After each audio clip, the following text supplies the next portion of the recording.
Alright mga kapatid, pag-usapan ulit natin ang mga kaganapan sa labas ng ating bansa. Yung mga nagbabadyang gera, nagbabadyang mga labanan na eto na nga no, nalalapit na nga ba ang kinatatakutan ng lahat na sumapit ang ikatlong labanang pandaigdigan? Dahil mula rito mga tol, sa balitang ating panonoorin dito sa Net25, Kremlin, Russia yan, tumaas ang tensyon sa border. Ang sabi ng Russia, mapangahas, agresibo at tumataas na ang tensyon sa Russian border. Bakit? Yan ang ating aalamin. Bigyan natin ng reaction video. Ngayon baka sabihin ng iba, ano bang problema natin dyan? Di na wala naman tayong kinalaman dyan. Yan ang problema sa'yo. Kapag puro issue ng mga artista, mga vlogger ang pinapanood mo, baka nakakalimutan mo nung unang-unang pumutok ang labanan ng Russia at ng Ukraine mga tol, talagang apektado Pilipinas dahil todo tumaas ang presyo ng gasolina rito sa atin. Yung sa ibang lugar nga, umabot pa ng 100 di ba? Ngayon, ano bang nagiging resulta kapag tumataas ang presyo ng gasolina o ng krudo? Nagkakaroon niya ng domino effect. Apektado maging ang mga pangunahing bilihin. O tanong, hindi ka ba apektado doon? Kaya nga dapat inaalam din natin yung mga nangyayari sa ibang bansa Diba? Para tayo malang mismo dito sa Pilipinas, nakakapaghanda na. Dapat marunong tayo mag-impok. Diba? Kung may pagkakataon mga kapatid, sulitin na natin lahat na pwede nating sulitin para makapag-ipon. Diba? Alright mga kapatid, wag na nating patagalin to. Pero bago yan syempre wag yung kalimutan mag-subscribe. Click nyo na rin ang notification bell para ma-notify kayo whenever na may mga bago tayong reaction video tulad nito. Okay? So wag na natin patagalin pa. Panoorin na natin to mga kapatid. Mapangahas, agresibo at tumataas na ang tensyon sa Russian border. Ganyan inilarawan ng Kremlin ang usaping pagpapabagsak ng kanilang military planes sa Europe. So nagagalit sila kasi pinabagsak daw yung kanilang military plane sa Europe, which is yung mga NATO countries naman is nagrereklamo kasi bakit pumapasok ang mga warplanes o mga military planes o aircraft ng Russia sa kanilang airspace. Diba? Kung papansin nyo mga tol, pareho silang merong inirereklamo sa isa't isa. Net25 correspondent Myra Simbulan para sa report. Ang pag-atake sa Russian planes ay aksyong padalos-dalos, irresponsable at mapanganib. Diba sinabi na nga ni Trump, diba? Tinanong siya, sa tingin nyo ba dapat pabagsakin ng NATO ang mga Russian aircraft na papasok sa kanilang airspace? Sabing gano'n ni Trump, yes I do. Diba? Pumasok sa airspace, well, hindi naman talaga dapat pabagsakin agad kasi syempre ano yun mga tol kumbaga parang, alam mo yun, kasi yung iba mga kapatid, halimbawa rito na lang sa Japan ilang beses pumapasok sa airspace nila yung mga eroplano ng China. Nababalitaan natin yan. So ang ginagawa ng Japan is nagde-deploy agad sila ng kanilang fighter jets para itaboy palabas yung mga eroplano ng China. So ganun din naman mga kapatid yung pwedeng gawin ng ibang bansa if ever makadetect sila ng eroplano from Russia o from other countries na pumapasok sa kanilang airspace. Not necessary dapat pabagsakin agad, di ba? Pwede naman kasi talagang palayasin o itaboy palayo tapos bigyan ng warning, babala na ayan tinaboy ka namin. Pero once na pumasok ka ulit na walang pahintulot, pasensyahan tayo, di ba?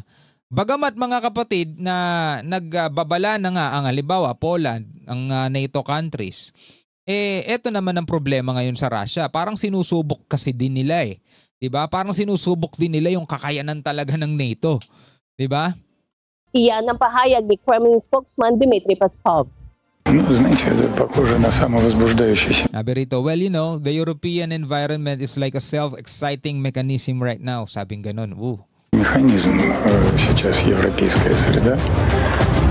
They're the ones throwing in the questions and making a responsible statement. Sabi nga ganun ng Poland kung naaalala mo you have been warned. Ayan Russia, you have been warned. Winarningan na kayo. Kung sakasakaling may pumasok ulit na Russian aircraft, sinasadya man yan o hindi, pababagsakin daw nila yon. At huwag kayong pupunta rito, sabing ganun, don't come here whining. O huwag kayong pupunta rito nagre-reklamo. You have been warned. Winarningan na kayo, sabing ganun. They're the ones throwing in the questions and making a responsible statements. Statements about shooting down Russian planes or At the very least, reckless and irresponsible. Sabing ganun. Irresponsable daw mga kapatid, yung pababagsakin mo yung Russian planes. In the first place mga tol, dapat responsable ka rin na kung alam mong papasok ang eroplano mo sa bakuran ng iba o sa airspace ng iba, dapat responsibilidad mo na humingi ng pahintulot. My goodness. No, irresponsable rin sila eh. Что нужно сбивать российские самолеты, по меньшей мере безрассудные, безответственные. И, конечно, And of course, dangerous in their consequences. Oh.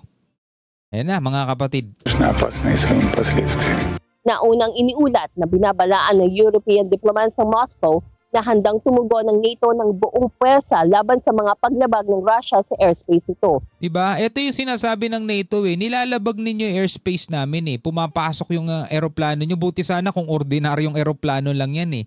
Kaso fighter jets yan mga tol, mga warplanes yan eh. Anong gagawin mo sa airspace namin eh? Paano kung hindi ka namin pansinin tapos may daladala na palang missile yan at in-strike kami. Syempre, eto mga tol, naghahanda rin to, diba? Mga ano yan, mga nakabantayang mga yan. Siyempre hindi nila papayagan yung mga bagay na ganun. Kaya kung dadaan ka, humingi ka muna ng pahintulot at permiso. Hindi yung bigla-bigla ka na lang papasok na kala mo bahay mo tapos magrereklamo ka pag nasaktan ka, di ba?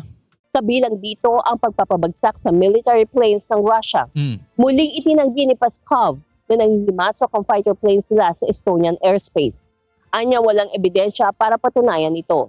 Hindi pala sapat yung mga picture na yun. No? At hindi rin sapat yung sinasabi nila na airspace namin to eh. So parang sinasabi ng Russia, wala kayo ebidensya pumasok kami sa teritoryo nyo. Well, di natin alam kung sino sa kanila nagsasabi ng totoo. We heard the exchanges when our planes were accused of allegedly violating Estonian airspace. So akusa lang daw yon mga tol na pinasisinungalingan ng Russia na pumasok daw ang kanilang aeroplano doon sa Estonian airspace.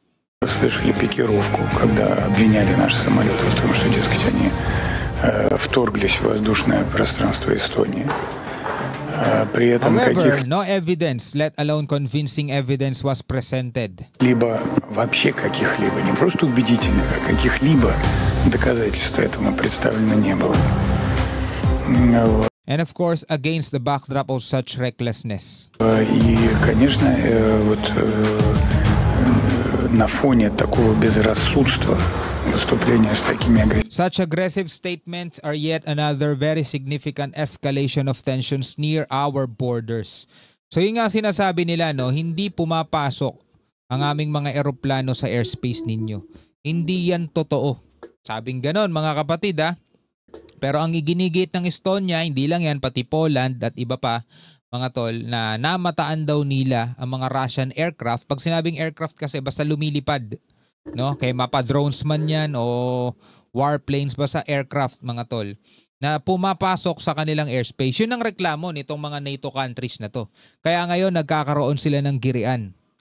Заявлениями это еще один очень существенный виток эскалации напряженности вблизи наших границ. Matatanda ang pinakusuhan ng Estonia ang Russia ng pagpapalipad ng 3 fighter jets nito sa Estonian airspace nang walang permiso. Nanatili ito doon ng 12 minuto ayon sa Estonia. Yan o, 12 minuto, 12 minutes. May kahabaan din yun mga tol. Diba? 12 minutes may kahabaan din yun. Para ka nagpatugtog ng 2 kanta na tig 6 minutes yun. Diba? Panubok ito ng Moscow sa kahandaan ng NATO. Sagot naman ng Russian Defense Ministry na lagi sumusunod sa international law ang mga piloto ng kanilang military planes. So yun naman din ang giit mga tol ng Russia. Sumusunod daw sa international law ang kanilang mga piloto. Kaya hindi daw totoo mga tol na dumaan sa airspace ng Estonia ang mga eroplano ng Russia. Well, anyway mga kapatid, ano man o sino man sa kanila ang nagsasabi ng totoo at nagsisinungaling, kapag etong mga to ay nagbakbakan, Russia versus NATO yan mga tol, talagang malaking epekto yan sa pandaigdigang kalakalan.